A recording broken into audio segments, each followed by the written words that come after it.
Durante toda a história do ser humano, uma das coisas que nós mais procuramos foram fontes de energia, principalmente para nos aquecer e para que fosse possível também cozinhar nossas comidas e até mesmo nos proteger de animais e até de outros seres humanos. Dessa forma, a busca para dominar o fogo foi uma das maiores metas para o ser humano primitivo. Entretanto, uma das coisas que hoje o ser humano mais procura dominar é a energia proveniente da fusão nuclear. E por que a fusão nuclear é tão importante? E a resposta é bastante simples na realidade.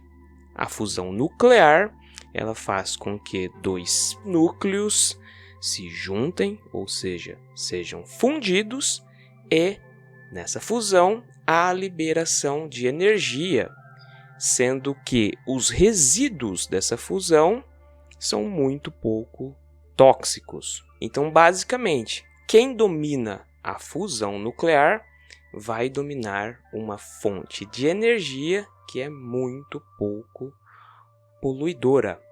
E isso é um dos fatos pelo qual o ser humano busca tanto o domínio da fusão nuclear.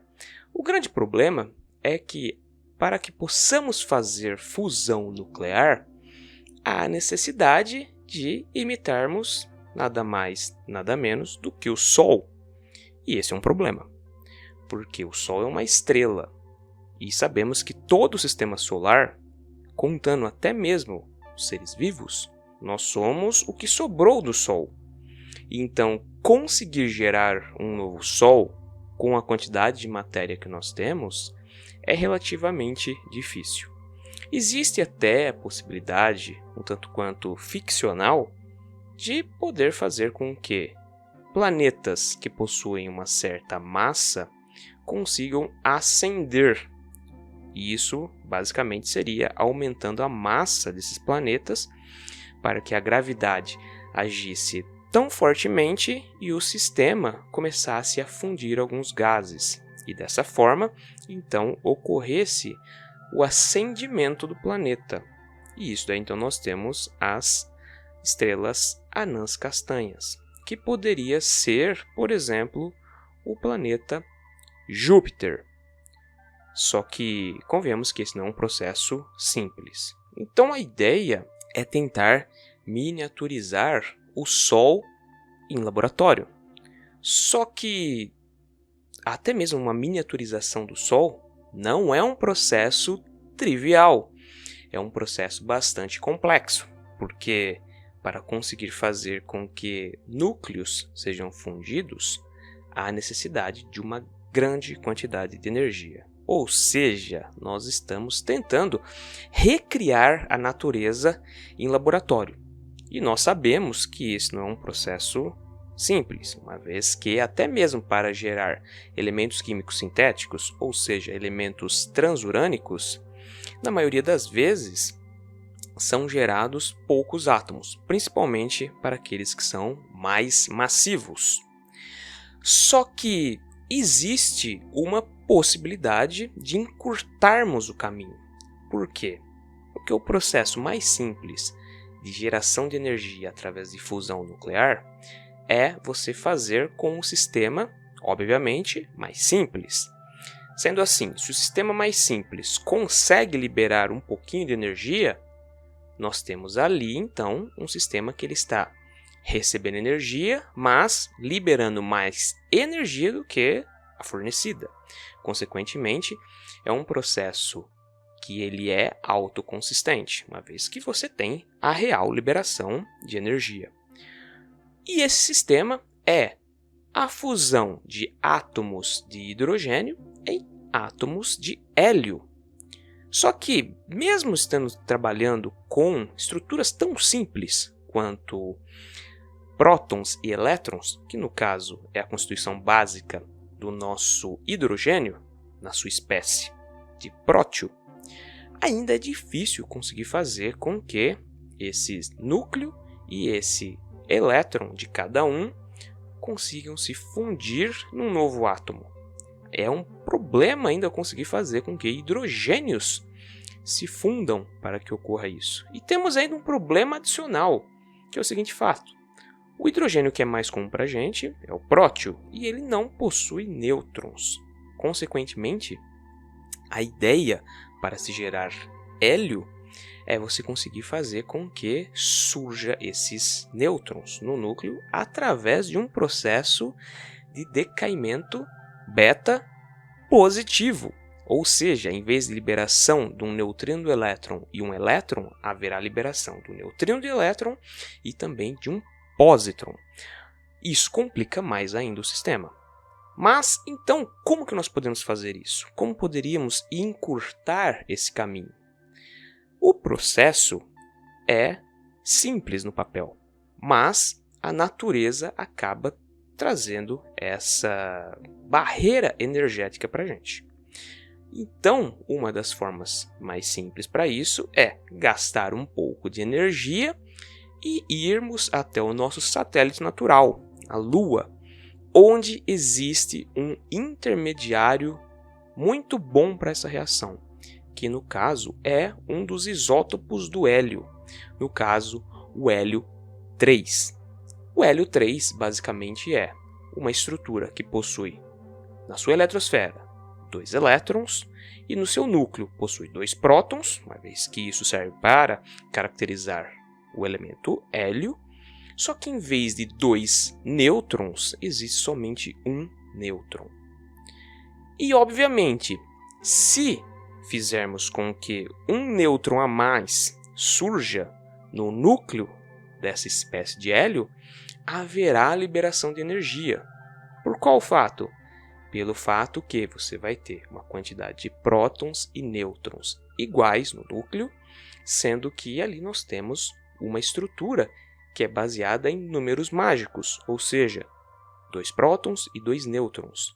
E isso faz então com que a estrutura ela fica extremamente coesa, e assim há a liberação de energia. Então, a natureza possibilita com que a gente tenha somente a necessidade de fazer com que ocorra a adição de nêutron no núcleo para que possa-se então ter essa estrutura de hélio 3 passando para hélio 4. E, como eu disse, na Lua existe bastante hélio 3. Mas como que existe hélio 3 na Lua e na Terra não é tão comum? Existe hélio 3 aqui sim, com certeza, mas na Lua é muito mais comum. E a resposta para isso é que a Lua ela não possui uma atmosfera.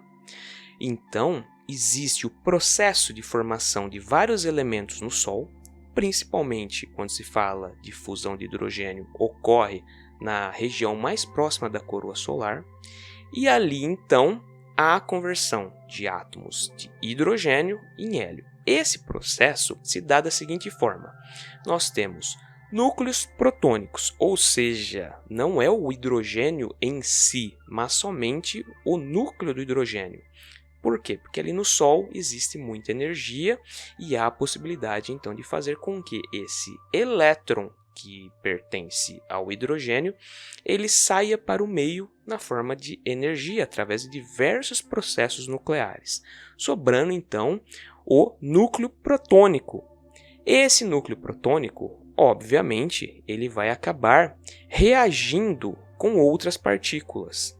Uma dessas partículas pode ser um nêutron, e isso então faz com que surja um núcleo conhecido como núcleo de deutério. E esse deutério, nada mais, nada menos, é do que um núcleo de hidrogênio com um nêutron a mais. E isso é muito importante, porque com a adição de um outro núcleo de próton, ocorre a formação do hélio 3. Então, observem que o Sol ele consegue produzir isso facilmente, diferentemente da gente aqui na Terra. Então, ele consegue encurtar parte do caminho para a gente. Basta a gente conseguir achar onde estão as chamadas jazidas de hélio 3. E essas jazidas de hélio 3 acabam ficando depositadas no rególito da Lua. Rególito, no caso, é aquela poeira, aquele cascalho lunar que acaba surgindo devido ao choque de vários meteoros com a superfície lunar e então gera essa poeira. Esse hélio 3 ele acaba vindo na direção da Lua e ali ficando depositado então sobre e abaixo também desse rególito. E isso ocorre devido aos ventos solares, que não somente o hélio 3 acaba sendo levado, mas também outras partículas. Dessa forma, a Lua acaba se tornando essa jazida de hélio 3. Por esse motivo, existem hoje diversas pesquisas sendo desenvolvidas para voltarmos a fazer pesquisas e expedições lunares, agora com ideais econômicos, sendo que o país que dominar a extração do hélio 3 vai acabar se tornando uma potência e dessa forma vai ter em sua mão o produto, a matéria para que seja produzida energia de forma limpa. E também essa energia, obviamente, ela não é só limpa, mas também mais abundante. Sendo assim, a utilização do hélio 3 futuramente vai ser um dos principais alvos das nações. E a ideia, então, é qual? É conseguir extrair o hélio 3 do rególito lunar, que por sinal ainda é bastante perigoso, uma vez que aquele material não sofre atrito com o tempo, ele acaba ficando como uma espécie de um vidro. Então aspirar aquilo, o rególito, é bastante perigoso. Mas o hélio 3 se encontra ali. E com um processo agora muito mais simples, onde somente é necessário fazer a fusão do hélio 3 com um núcleo de deutério, torna-se possível a produção do hélio. E o deutério é uma espécie do hidrogênio que é relativamente simples de produzir. A ideia então é fazer com que esse núcleo que possui 2 prótons e um nêutron se choque com esse núcleo de deutério que possui um próton e um nêutron, e nesse processo, nesse choque, faça-se com que esse próton a mais, oriundo do deutério, ele seja expelido para fora. E esse nêutron acabe fazendo parte agora do núcleo de hélio. E, obviamente, esse é um processo tão efetivo que acaba liberando a energia. Então, por esse motivo, hoje, a produção de energia de origem nuclear proveniente de fusão é tão importante e, consequentemente, conseguir dominar tecnologias e a extração em torno do hélio 3 acaba sendo um dos principais focos para o desenvolvimento da matriz energética de países. Não é à toa que o próprio Elon Musk está fazendo seus foguetes darem ré, porque a ideia é ir buscar e voltar. E dessa forma, então, ter sempre um processo que seja similar às nossas rodovias e estradas de trem. Pessoal, muito obrigado por vocês verem o vídeo até aqui. Peço, se for possível, que vocês curtam o vídeo, se inscrevam no canal e cliquem lá no sininho para vocês sempre receberem novas notificações de vídeos científicos como esse. Se for possível, também compartilhe o vídeo para que outras pessoas possam entender um pouco mais sobre a química e a física nuclear. Vou deixar aqui embaixo também, agora, não mais a lista de livros que eu recomendo. Eu vou deixar um link aqui que vai levar a um site e lá vocês vão encontrar essa lista de livros agora, não somente com os títulos, mas com os resumos também que eu preparei para vocês. Então, se vocês tiverem interesse em um determinado livro científico, deem uma olhada lá e vocês vão encontrar um resumo. Esse resumo pode ajudar a você tomar a decisão se você quer ir buscar ele numa biblioteca mais próxima da sua casa ou adquiri-lo. Muito obrigado pela sua companhia e até o próximo vídeo.